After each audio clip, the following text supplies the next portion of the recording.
и принятые по линии ОДКБ меры ясно показали, что мы не позволим раскачивать ситуацию у себя дома и не дадим реализовать сценарий так называемых цветных революций. Russian President Vladimir Putin claimed victory in defending Kazakhstan from what he described as a foreign-backed terrorist uprising, and promised leaders of other ex-Soviet states that a Moscow-led alliance would protect them too. He said he will never allow the occurrence of color revolution scenarios in the former Soviet geography. Kazakhstan's president has thanked the Kremlin for its help in putting down a coup, as Vladimir Putin said Russia's intervention proved Moscow could ensure stability in what it considers its field of influence. Kazakhstan has blamed Islamists for the uprising, the worst episode of violence in the Central Asian nation's post-Soviet history. Government buildings in several cities were briefly captured or set alight after protests escalated last week. Putin said Kazakhstan had been targeted by terrorists, blaming the situation on unidentified external forces. Конечно, мы понимаем, что события в Казахстане не первая и далеко не последняя попытка вмешательства извне во внутренние дела наших государств. Я здесь согласен с Александром Григорьевичем. The Russian leader pledged to stop color revolutions in other former Soviet states, a reference to uprisings that have happened in places like Georgia, Belarus, and Ukraine. Putin said, the measures taken by the Collective Security Treaty Organization made it clear that we would not let anyone destabilize the situation at our home and implement so-called color revolution scenarios. He said he wished to emphasize that the troops had been sent to Kazakhstan only for a limited time. Putin told a virtual summit of the CSTO military alliance of ex-Soviet states that the body had managed to prevent the undermining of the foundations of the state, the complete degradation of the internal situation in Kazakhstan, and block terrorists, criminals, looters and other criminal elements. He said, of course, we understand the events in Kazakhstan are not the first and far from the last attempt to interfere in the internal affairs of our states from the outside. The measures taken by the CSTO have clearly shown we will not allow the situation to be rocked at home. CSTO, which includes Russia, Armenia, Belarus, Kazakhstan, Kyrgyzstan, and Tajikistan, is a Moscow-led security alliance that has been compared to NATO. Putin underlined that the CSTO alliance was able to successfully implement orders and said, all decisions were made quickly. This is what we saw in the events in Kazakhstan that have not ended as of yet. Of course, this is the result of the high trust that has been established during the years of joint work. This is the first time that CSTO has deployed since it was set up in the 1990s. It refused to intervene in ethnic fighting in Kyrgyzstan in 2010 that killed hundreds of people.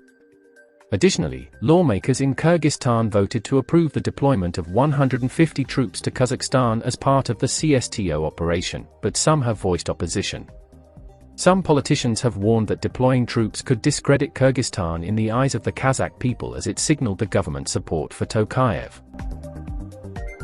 Meanwhile, China announced it was willing to increase law enforcement and security cooperation with neighboring Kazakhstan and to help oppose interference by external forces. Foreign Minister Wang Yi made the comments in a call to Kazakhstan's Foreign Minister Mukhtar Tiluberdi, according to the Chinese Foreign Ministry. Recent turmoil in Kazakhstan shows that the situation in Central Asia is still facing severe challenges, and it once again proves that some external forces do not want peace and tranquility in our region, the ministry quoted Wang telling Tiluberdi.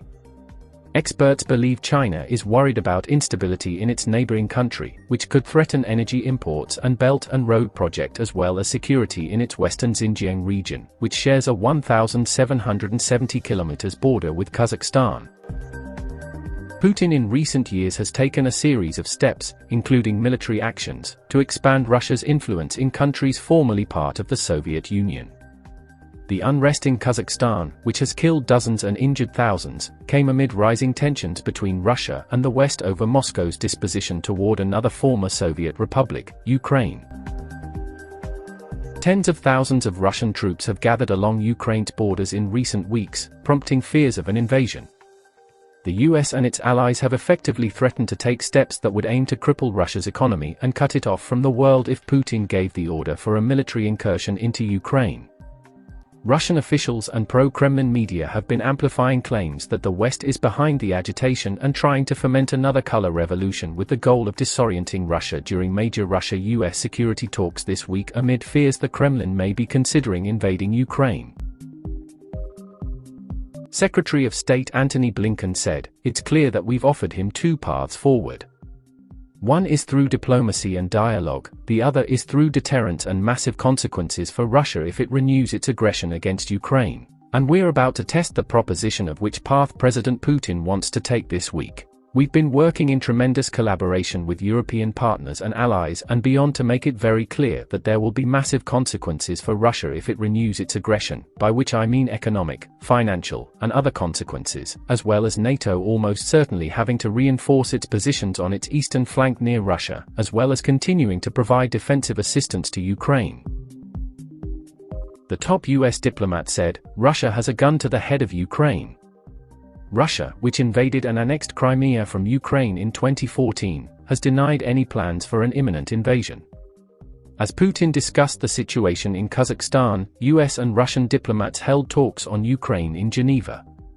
The Kremlin has demanded that the West agree to a number of security guarantees in the region, including never allowing Ukraine or Georgia to join NATO. But the alliance has firmly rejected Russia's calls for halting the admission of new members. NATO Secretary-General Jens Stoltenberg said, "We will not compromise on core principles, including the right for every nation to decide its own path, including what kind of security arrangements it wants to be a part of." He also said Russia's capabilities, rhetoric, and track record sends a message that is a real risk for a new armed conflict in Europe, underscoring the need for dialogue to thwart such a scenario. But the NATO chief also said the alliance must also be prepared for the possibility that diplomacy will fail, emphasizing that the alliance will always take the necessary steps to protect and defend our nations. Ukraine is not a NATO member, but it neighbors countries that are part of the alliance and has sought to join for years. Putin has blamed the West over the tensions regarding Ukraine, but top experts say the contentious dynamic is a direct product of his aggressive actions in the region, including annexing Crimea and backing separatists in a war against Ukrainian forces in the Donbass region. Michael McFaul, the former US ambassador to Russia, tweeted that, "As you interpret US-Russia negotiations in Geneva, please remember the context. Putin threatened war to get concessions. This is a hostage situation, not a normal negotiation between earnest equals." The Geneva talks are part of a series of discussions over Ukraine set to occur in Europe this week. NATO members and Russian envoys are planned to hold talks in Brussels, and the conversation will continue in Vienna at a meeting of the Organization of Security and Cooperation in Europe.